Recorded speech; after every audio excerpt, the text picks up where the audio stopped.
Welcome back to the program. I'm Shilpa Kannan in Delhi. The stock markets in India have so far risen by about 20% in 2014.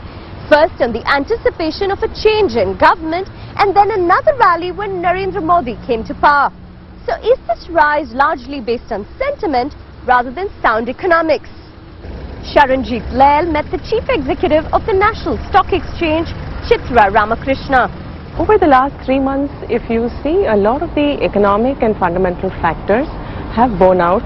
So I think it all supports the kind of positive sentiment that sort of started in a trickle in the earlier part of the year. In fact, this year as we speak so far, we've already looked at about 25 billion worth of foreign investment money coming in.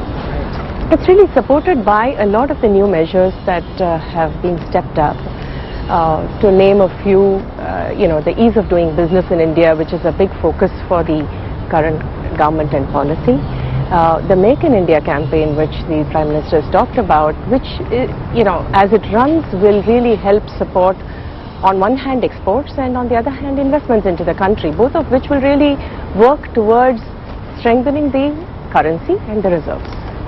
And do you foresee that foreign investment continuing to flow into India? By all counts, it should be sustained, but as you know, foreign investments is always also a function of other destinations and where else, new factors crop up. But if you look at the policy of the government to make it attractive and easy for foreign investments to come in long-term projects as well as in other industrial sectors, one should look at a sustained rally. Now, in the past, the regulatory system in India always seemed incredibly stringent. It was very hard to be able to invest in India, being able to invest in stock exchanges like yours, for instance. Will that and has that changed? Some of this is perception and some of this is reality. I think if you see the last 2 years or so, more specifically 2013 and then this year, SEBI has come out with several norms which make it easy for foreign portfolio investors to access Indian markets. And what this makes possible is, for example, already well-regulated large players come in very, very easily into the market. And it gives an opportunity for the first time for many investors who would hitherto not have come directly into the market at all to also be able to register and come into the market.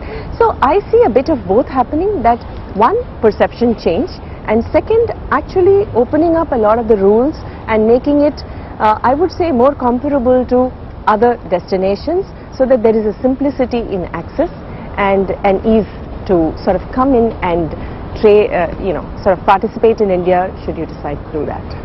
At a time when the markets are fairly volatile, just globally, just taking a look at what they've been doing the last few weeks, I mean, does that make it much more of a challenge to be able to run a stock exchange as you're doing?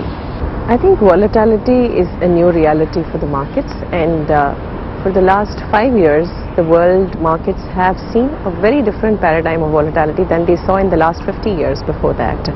And I think reflective of this, the processes, the operations, the risk management systems in a lot of the markets has been tweaked to reflect this reality. Now, you're one of 3 women who run a stock exchange here in Asia. Do you think that brings a little bit more attention to your stock exchange? Well, I hope we are attracting attention for being the largest exchange in the cash market and being the top exchange in index options and currency derivatives.